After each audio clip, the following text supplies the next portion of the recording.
Genesis chapter 45. Joseph maketh himself known to his brethren, and sendeth for his father. Joseph could no longer refrain himself before many that stood by, whereupon he commanded that all should go out, and no stranger be present at their knowing one another. And he lifted up his voice with weeping, which the Egyptians and all the house of Pharaoh heard. And he said to his brethren, I am Joseph. Is my father yet living? His brethren could not answer him, being struck with exceeding great fear. And he said mildly to them, Come nearer to me. And when they were come near him, he said, I am Joseph your brother, whom you sold into Egypt. Be not afraid, and let it not seem to you a hard case that you sold me into these countries.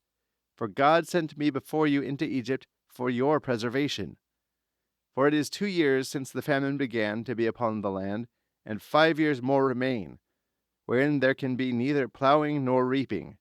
And God sent me before, that you may be preserved upon the earth, and may have food to live. Not by your counsel was I sent hither, but by the will of God, who hath made me as it were a father to Pharaoh, and lord of his whole house, and governor in all the land of Egypt. Make haste, and go ye up to my father, and say to him, Thus saith thy son Joseph, God hath made me lord of the whole land of Egypt. Come down to me, linger not, and thou shalt dwell in the land of Goshen. And thou shalt be near me, thou and thy sons, and thy sons' sons, thy sheep, and thy herds, and all things that thou hast.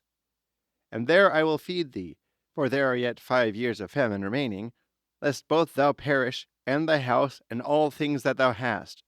Behold, your eyes, and the eyes of my brother Benjamin, see that it is my mouth that speaketh to you. You shall tell my father all of my glory, and all things that you have seen in Egypt. Make haste and bring him to me. And falling upon the neck of his brother Benjamin, he embraced him and wept. And Benjamin, in like manner, wept also on his neck.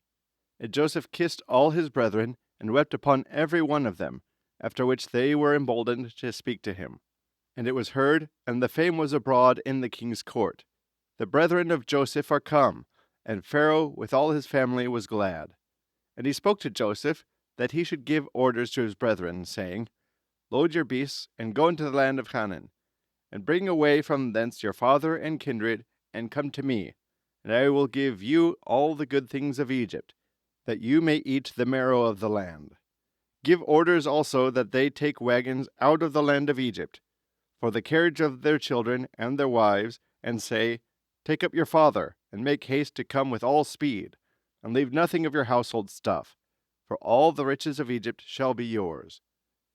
And the sons of Israel did as they were bid, and Joseph gave them wagons, according to Pharaoh's commandment, and provisions for the way. He ordered also to be brought out for every one of them 2 robes.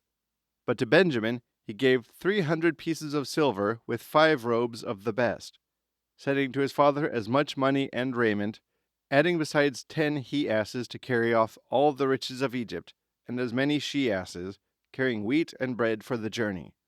So he sent away his brethren, and at their departing said to them, Be not angry in the way. And they went up out of Egypt, and came into the land of Canaan to their father Jacob. And they told him, saying, Joseph thy son is living, and he is ruler in all the land of Egypt. Which, when Jacob heard, he awaked as it were out of a deep sleep, yet did not believe them.